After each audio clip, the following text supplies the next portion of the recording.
gameplay. Today we are spectating the man, the myth, the legend, Hide on Bush, aka Faker. Faker in the mid lane, lads, playing some solo queue. Faker has been spamming Irelia mid lane for a while now. So I wanted to do a little video showing you his Irelia mid and just talking a bit about Irelia mid lane, how he plays it. Obviously, give you a mini guide. So if you want to go in and play it yourself, you can do that. But yeah, Irelia mid, what's that all about? Well, first things first. Here are your skill order and your runes here if you want to go into it. You max Q followed by W and then E. And the runes, he goes basically this every single time. Conqueror is what he does every single game. So the precision tree is standard there. That's core.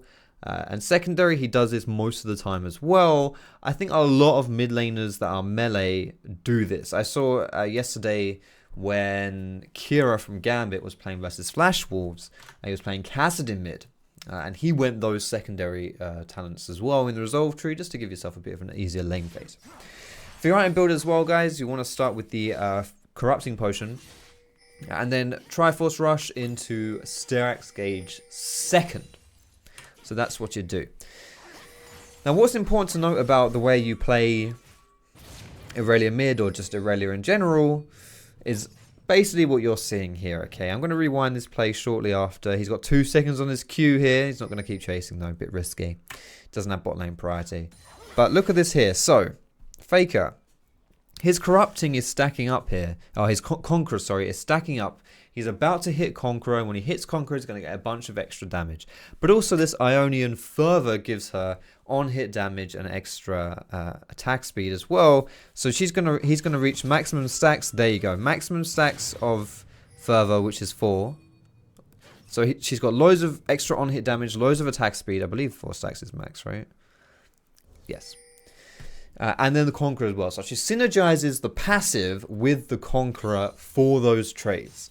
So that's what you do, is you queue through the minions to get those Ionian Fervor stacks. She's on 2 now. And then when the Conqueror comes through, so now she's on 4, which is the max. She's going to do bonus damage, have all that attack speed. And Conqueror coming through too, she will then engage in that kind of stuff. So that's the idea of how you want to play Irelia in lane phase. You want to make the most of your passive and the most of Conqueror. And then destroy these lanes. Now, I reckon this lane is probably an easier lane than you would normally have on Irelia, because you're against a melee champion. If you're against a physical damage dealer, then that can... if you're against a ranged champion, then that can be a bit harder to lane versus, because they'll just get you from range. But you're not going to get harassed out as much playing versus a talent. But we'll skip through all the CSing and stuff. Just keeping your eyes peeled at the bottom left there. The Conqueror building up, and then the Ionian Fervor as well. You want to make sure that you are, like we mentioned before, taking advantage of that. But honestly, with your Ignite being down, going up against the talent, it's kind of hard to go in. But look at this. Dashing in and out, going crazy, setting up the play for Lee Sin. Lee Sin doesn't even want to chase this one, though. Screw that noise. That's scary stuff. 3, yes. There you go. Let's get out of here. Go recall.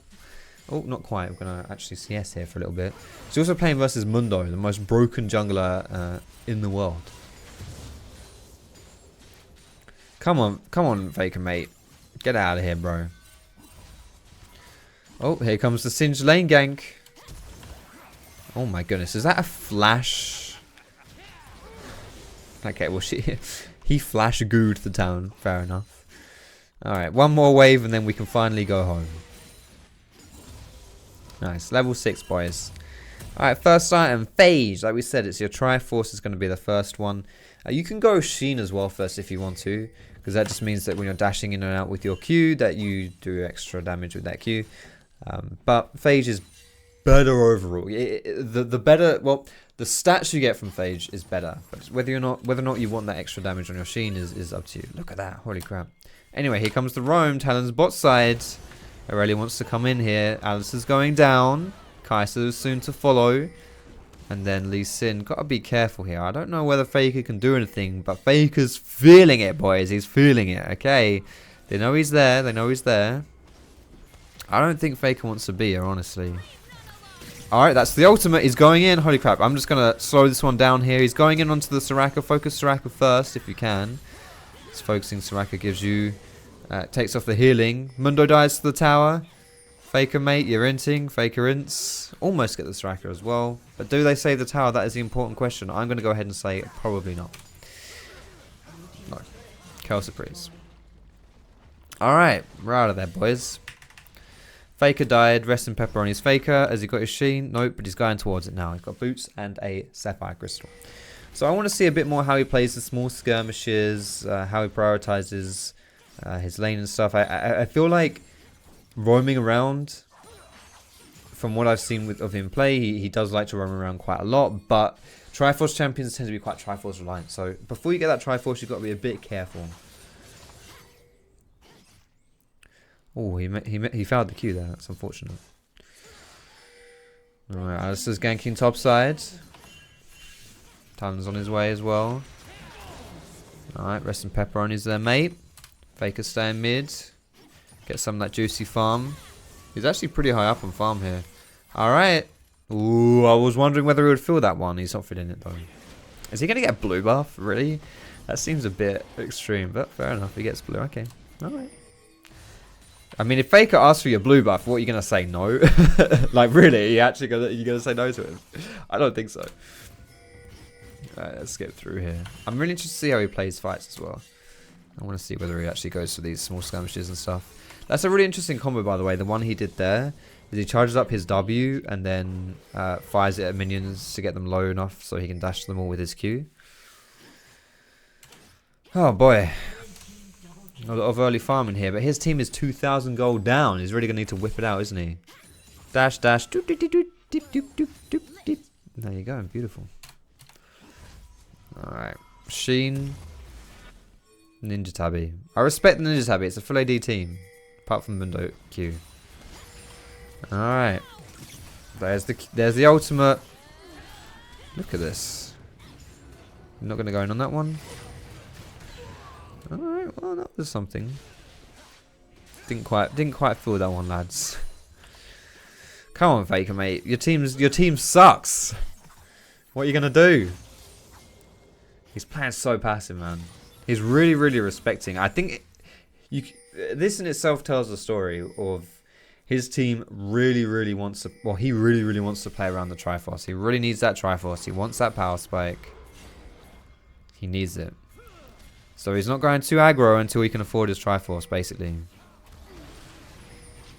I don't know if this is going to be a good idea, lads. Oh crap, there's Talon. Alright, Talon is inting, that's good. Can he follow up onto the Soraka there? You got to be quite... Oh, Singe is coming in, boys. Alright, here we go. Focus Soraka. Always focus Soraka. You want to make sure... Soraka can't heal herself, but she can heal her teammates. If you don't focus Soraka, then you're in trouble. Good TP by Singe there. Good TP. Top lane no impact, by the way. That's nice. There are 3 supports who you sort of want to focus. The first one, 100% of the time, you want to focus Soraka, in my opinion. 100% of the time, focus Soraka, unless you can obviously burst down the AD carry. But the other ones are Tahm Kench and Thresh. Now, Tahm Kench you don't really want to focus, but Tahm Kench can save people. And Thresh is a similar situation where he can save people with lanterns. So it's one of those where the supports can't protect themselves, but they're very good at protecting their team. Nice. He's alive, lads. He's alive. Let's zippity zoopity zap out of here. Get the old recall. Oh, okay. Well, no one saw that. No one saw that at all. That was a cheeky little Ezreal ult there. That was the wrong button.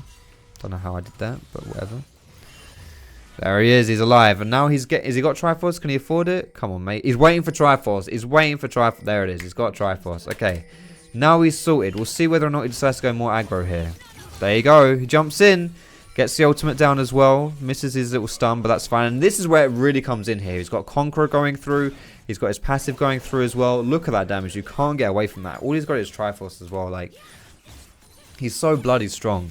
And with your W, you actually have pretty good outplay potential as well. If you don't know what her W does, you can read it there. Irelia aligns her blades into a defensive formation, gaining 55% damage reduction and a stack of iron further, but becoming unable to act. So basically, it's like she takes half damage when she's doing that. So that's what I mean about the The outplay is you can use that to block some damage coming through from you. So if you know that whoever you're going up against has a very specific burst ability, you can pop your W for that. Syndra would be the best example of that. If Syndra presses R on you, you just press W and suddenly her R does half damage. Alright, they're going in onto the GP here. Alright, that was a bit too aggro there. It would have been a bit too aggro, I should say. So let's get out of here. Oh, are we actually getting out of here though? Is the question. Now, Faker does have the... Oh, here we go. Oh, he's being baited into this one. I'm not sure about this. Yeah, Faker, mate. You might be fooked, mate. He's fooked. He got baited. Baited and outsmarted. Faker, mate. Calm down. Calm your titties. So, side wave, though. That's how he's playing this Irelia. He's not grouping mid. He's not wave clearing. He's playing the side lane. So his team's playing 1-3-1 right now. Lee Sin's feeling it, but I don't think that's a smart idea, mate. Unless you can kick Mundo into someone, I would not recommend this one. So once you're outside the lane phase, once you've got your Triforce specifically, go into that side wave split push. Because you win most of the 1v1s as you're seeing against that GP at least. Oh, he's putting in spawn. That's not ideal. Alright, his team is still struggling. The 2k gold down at 16 minutes. It's not great. But here we go. We're going for the mid lane play. That's the on the way pings. You've got to go for this mid lane play because that's where the Herald is. Unless you want to lose Herald straight away, you have to go for this play here. Do it, Lee Sin. Do it. He's doing it. He gets silenced. Yep, that is the worst feeling as a Lee Sin player. I've felt that before. But here comes the playmaker. Singed is here now. We've seen Singed before. Flash goop people. Is he going to do it again? Oh, that feels bad, man. Rip. Rip Shelly. That is awful. That feels terrible. No one wants to see that.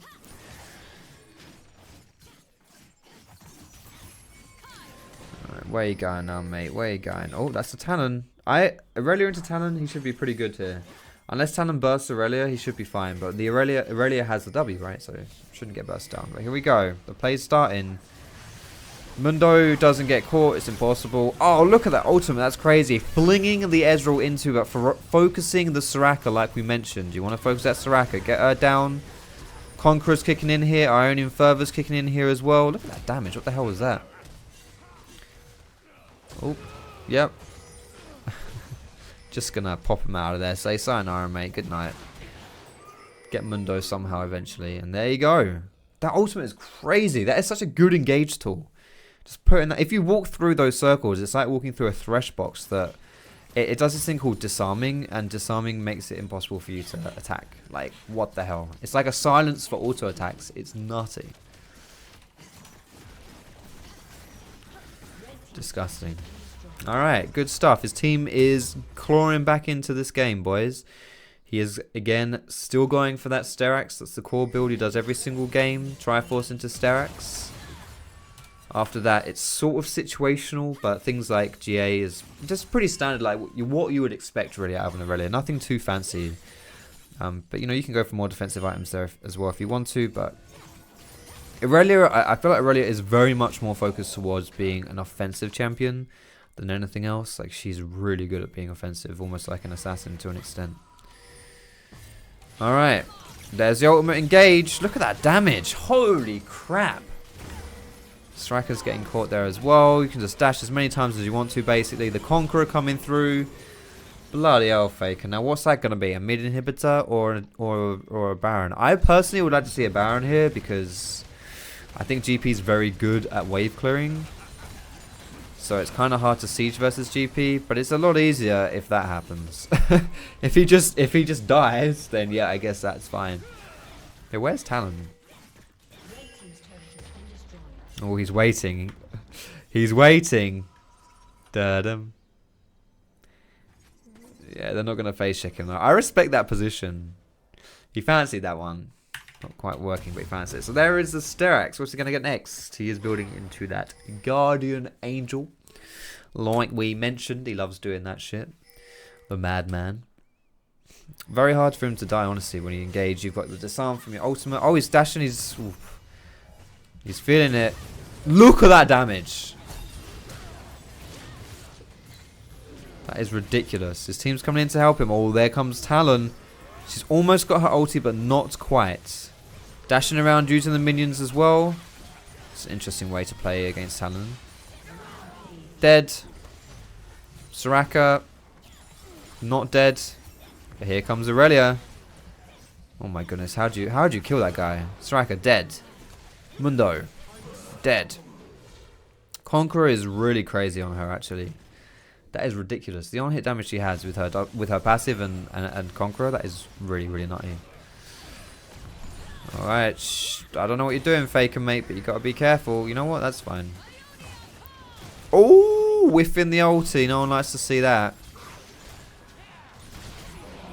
Nice. Oh my gosh, you're kidding me. Oh, she's dead. Oh, okay. I'm not sure about that one, Faker, buddy. Oh my god. I thought Faker killed Ezra. What the heck? Yo, Faker, mate. What you doing, broski? What you doing? This guy is just crazy, man.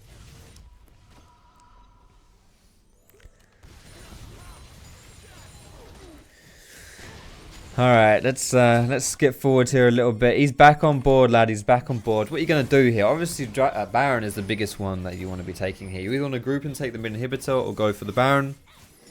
Best way to go for a Baron play specifically is to set up around it by denying vision. You destroy the vision and then you get a pick if you can. And then you just force the outnumbered fight. It looks like that might be what's happening here. GP is dead and Soraka is way out of position here. Not sure Soraka's going to be able to get out of this one, or maybe. Nope, there's the ultimate. You ain't going anywhere, Soraka. Soraka gets disarmed.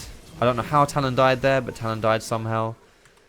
Take note, by the way. There is a Mundo in this game, and look at Kai'Sa. Kai'Sa has the Executioner's Calling. Alright? Don't forget, Executioner's Calling, lads. Against Mundo, you have to buy that shit. So yeah, that was pretty disgusting, honestly. I thought that was quite disgusting. Mid Irelia is, yeah, that is something.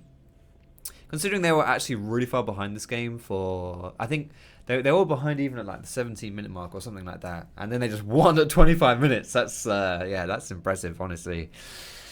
Either way, thanks for watching, guys. I hope you learned a bit more about mid Irelia and Faker and the way he plays it. And, oof, there is a massive wasp outside my window. My window is open, so that wasp was got into this room twice before. One time I was on a business call and I actually had to pause the business call so I could try and get him out my window because he's bloody scary. Trust me, he's like the size of my fist. The second time, I left my room to try and get him out somehow. And when I came back, he was gone. So that bloody wasp, by the way, is an absolute knobhead. He's huge. Genuinely the size of my fist, and just no exaggeration. So yeah, thumbs up if you liked the video, guys. Subscribe to me for more, and I will see you in my next video.